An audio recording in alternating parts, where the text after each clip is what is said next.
It's quite appropriate that I do so today for many reasons. First of all, the theme of the conference is about sustainability, and it's perhaps the most compelling reason. Secondly, we are talking about sustainability against a backdrop of global uncertainty and perhaps unsustainability as well. But paradoxically, I'm also here to talk about the emerging market and emerging economy, which has all the hallmarks of sustainability. So the emerging economy that I'm referring to is Sri Lanka, and I would like to share her economic success story today. As we know today, the world economy is not in good shape. We all know Europe is having its share of problems, in Africa, also in Asia. Economists are talking about stagnation and deflation, etc. But in all this doom and gloom, we still have economies that are emerging, which have a good upside to it, and that's something that I'm going to refer to you today. But before I plunge into some facts and figures, I don't have some exciting videos that like what we saw earlier on in the afternoon.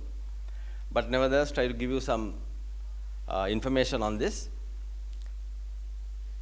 Before I get into the facts and figures, I think it's also important that I analyze briefly what we mean about sustainability. When we talk about sustainability, we strive to establish economies that are economically viable, environmentally sound, and socially responsible. In order to achieve this, all sectors of the community must come together to determine the needs of the community and thereafter to identify and implement innovative and appropriate solutions. In particular, in today's context, the development of industry and technology takes center stage. However, given our limited resources that we have today and the rate at which we are swallowing up all these resources, it's difficult to subscribe to the view that sustainability of economies is possible. And the sustainability that we talk about, I believe, is with much flaws and inaccuracies and also rather impermanent in nature. Businesses depend on our ecosystems: fresh water, clean air, robust biodiversity, and productive land for the stability of our societies. Sadly, what we see today collectively, globally, we have not been making much progress on reducing the damage that businesses do to the world. The argument I'm putting forward is a fairly simple one. In fact, in a recent issue of the Harvard Business Review, this issue was analyzed fairly well. It is generally cheaper to buy the product that has a worst impact on its environment than the equivalent product that does less harm. Higher cost to the planet does not translate to higher price to the consumer. Of course, this is due to the fact that businesses are rarely obliged to pay for the full toll of their operations onto the world, because many of these impacts have been, of course, hard to gauge with any kind of precision or to assign to individual businesses with some degree of fairness. Their costs have remained external to business accounting. So when I'm talking about sustainable economies, there is a caveat. In the long run, sustainable and sustainability of economies is much a question. For example, what if all 1.3 billion people in China want to lead a rich and luxurious life just as much as those in the developing countries also want to acquire more wealth to lead a luxurious life? I doubt if our planet can afford all that. So then what is the sustainability that we speak about today? Is that the reason for the economic life cycles that we see today? For example, why emerging economies like Sri Lanka are thriving, and yet you have other economies who have done very well in the past or almost hibernating? So maybe we need a new world economic order in order to provide the kind of sustainability that we talk about. So I will try to articulate the sustainability that I'm speaking about through analysis of the Sri Lankan economy. For those who are not aware, Sri Lanka is located south of India in the Indian Ocean. It's an independent island a democracy which was formerly a British colony that get independence in 1948. In size, it's about 65,000 square kilometers with a population of 21 million people. It has a history and civilization dating back to over 2,500 years, and today is a tourist hotspot, especially a favorite among German tourists. It also has a reputation of being one of the most hospitable countries in the world. If I quote The Lonely Planet, it says endless beaches, timeless ruins, welcoming people, oodles of elephants, killer surf, cheap prices, fun trains, famous tea and flavorful food is perhaps the best way to describe Sri Lanka. A country which was at peace for centuries was cruelly struck by terrorism originating from the north of the country in 1983. This senseless civil war, which lasted 30 years and resulted in the meaningless destruction of life and property.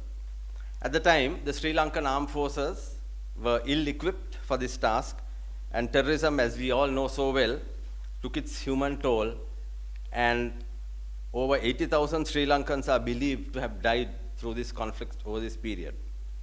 The government, however, which systematically upgraded its armed forces, was finally able to defeat the terrorists militarily in 2009 by eliminating the leadership. But I am here today not to talk so much about conflicts or a senseless war, but rather to talk about what happened thereafter. The period during the post-war, which I would like to call as the period of renaissance for the country. The details and statistics which I will reveal will show you that the post-war period that is today is a hotbed of development. And this development has come about through systemic and strategic planning implemented through clearly identified goals and achievement of those goals. That is why I would like to term this as a sustainable effort and a sustainable economy. Ladies and gentlemen, back in 2005, when the war was in full cry, the country's economic indicators were not showing good numbers. Economic indicators that were meant to be up were down, and economic indicators that were down were up. So in essence, we were a country in crisis, both from a political standpoint as well as from an economic standpoint. To its credit, the government pushed through its economic vision just as much as they pushed through the military machine to end the war. Just 9 years later, standing before you today, I can give you some surprising results about the country. Today, Sri Lanka is perhaps one of the safest countries to visit, quite unthinkable in 2005. And today one can visit any part of the country at any time, easily and safely. Today, economically, Sri Lanka has moved to a middle income emerging market status, graduating from the list of poverty reduction and growth trust eligible countries in which Sri Lanka was in 2005. IMF, which accords this classification, graduates a country from the poverty reduction growth trust to an emerging market middle income status if that particular country enjoys a per capita income well above the threshold, and if the country has the capacity for durable and substantial access to international financial markets, and the country does not face any serious short-term vulnerabilities. So today, ladies and gentlemen, the economic indicators in the country which need to go up have gone up, and those which need to come down have come down. Let me very briefly share with you some statistics. The real GDP growth up from 5% in 2000 to 7.8% in 2014. The GDP of the country from 16 billion US dollars has gone up to 77 billion US dollars in 2014. Unemployment from 7.6% in 2000 down to 4% in 2014. The current account deficit from 6.4% in 2000 down to 2.1% in 2014. If you talk about foreign remittances, we had 1.2 billion US dollars in 2000. Today, we have over 7 billion US dollars in 2014. Gross official reserves from 1.7 months of imports in 2000. Today we have 5.2 months of imports in 2014. The exchange rate has remained largely stable and in fact has substantially dropped its level of depreciation over the last 5 years. Budget deficit from 9.5% of GDP in 2000 is down to 5.2% of GDP in 2014.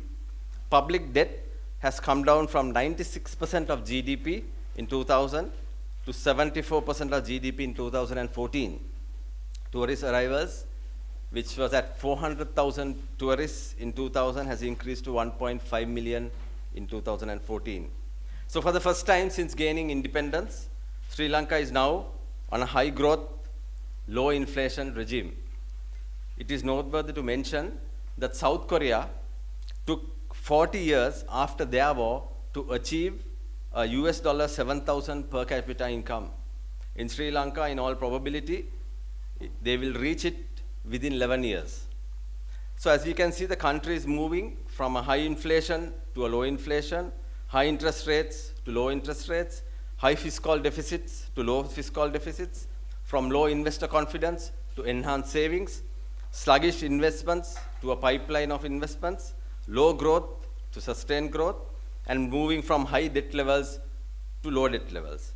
So we are talking about the size of the economy that is projected to reach $100 billion by 2016 and $150 billion by 2020. In comparison, in 2005, the size of the economy was just $20 billion, which has now grown today in 2014 to $77 billion. Let me also very briefly elaborate on what these economic drivers are.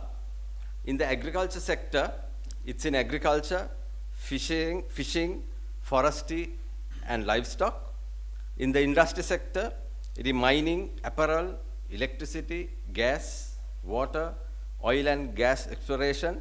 Very recently, about 2 years back, they have discovered some large gas deposits around the beaches in the east area of Sri Lanka, and there's a lot of interest now in gas exploration. They're beginning to do the exploration next year. So that's one of the key sectors that are coming up. Technology and construction. In the services sector, it will be in trading, hotels, leisure, entertainment, insurance, healthcare, education services, banking, and transportation. Sri Lanka also has thus established some national mileposts for poverty, unemployment, malnutrition, electricity coverage, computer literacy, life expectancy, new highways, monorails, road network, and public investment. So how does Sri Lanka hope to achieve this economic momentum and sustainability? In order to achieve this growth trajectory, the government has put in place a unique strategy of the 5+1 hub concept. I'll just briefly explain this hub concept. There are 6 hubs that they have set up, which are already now in motion. We have an energy hub, a commercial hub, an aviation hub, a tourism hub, a knowledge hub, and a maritime hub. So in terms of energy, I spoke about oil exploration and production and development of renewable energy sources. Commercial as a commercial center for the growth of ports and tourism. Aviation, already a second international airport has been constructed. The existing airport has been modernized, and 11 domestic airports are being modernized. Tourism, the target is 4.5 million visitors by 2020. As I said, in 2005, there are 400,000 tourists, and in 2014, this increased to 1.5 million visitors as of October. So tourism earnings are expected to be over $6 billion by 2020. Then the knowledge hub talks about IT literacy and creation of knowledge-based jobs and promotion of research and innovation. The most interesting is the maritime hub. As you know, Sri Lanka is surrounded by sea from all sides and is a maritime haven and is the southernmost point of land in the Indian Ocean, located in a geographically vital point between the west and the east, and it nestles some of the major sea routes that pass that way. Taking advantage of this 4 major harbors are now being developed. In Colombo, a container mega hub. In the deep south, in Hambantota, a free port, service and industrial port. Another port in the south of Galle for leisure. In the east, a port-related port city and industrial port city. And again in the east, another commercial and fisheries harbor and 2 other regional ports in the north. Now, of course, there are many challenges that the country would have to face in achieving this goal of sustainable development. Firstly, the pace of development is not possible to achieve only through demand management policies. I am referring to fiscal policies, monetary policies, and exchange rate policies. Secondly, there is a need for strong macro fundamentals as well as structural reforms which increase productivity, competitiveness, and enhance confidence. As such, increasing productivity and competitiveness is arguably the key challenge for attaining the desired economic country mileposts that I talked about earlier. So when we talk about sustainable development, this is somewhat of an all-encompassing concept. If the issues of poverty and environmental degradation and the role of economic growth is not fully understood, then the policy responses may be inadequate and may result in contradictions. The urge is to take a strong stand on fundamental concerns and the need to get wide political acceptance. So a careful balancing act in this one is very necessary, as a sustainable development, particularly in a country like Sri Lanka, is like having one's cake and eating it too. So you need to balance the social and the economic benefits of both. That, ladies and gentlemen, is the fine line that Sri Lanka is now walking today. And if you ever have a chance to visit Sri Lanka, the changing skyline will bear the best proof of what I have been describing today.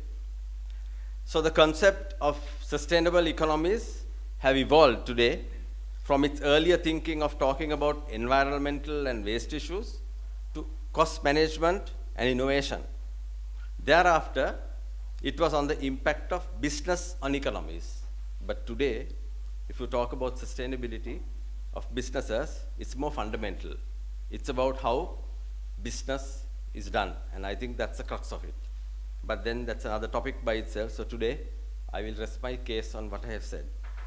Ladies and gentlemen, I am humbled at the opportunity given to me by the Institute of Cultural Diplomacy in Berlin and consider it a singular honor to be part of the celebration of the 25th anniversary of the fall of the Berlin Wall.